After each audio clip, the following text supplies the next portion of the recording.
qaniya kaagoysa waxaanu caalamka iyo dawladda Soomaaliya iyo ummadda Soomaaliyeed aan u sheegaynaa dulqaadka waa naga soo dhamaada intaanu dulqaadan kareynin waanu dulqaadanay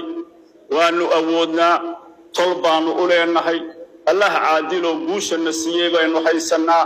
wixii bishan Ramadaan ka dambeeya إلى يدكور يحي maanta ciida la iiday waxaanu la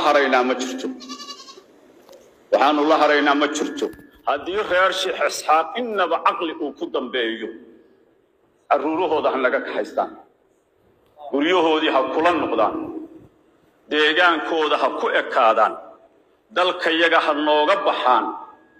oran mayna naga guuro gurigiinba iyo goobta joogsada waxaanu leenahay deegaankiina iyo dalkiinaba ku noqda walaalayaal inama wada qaado deegaankeenu taladayadu inama wada qaado wiilka Baydhabo jooga iyo wiilka Hargeysa jooga annaga nooma kala duwana wiilka Berbera jooga iyo wiilka Baraawo jooga Soomaalinimada ka Soomaaliga abaabana xiga Baydhabo jooga iyo ka Berbera jooga Soomaaliga baan xiga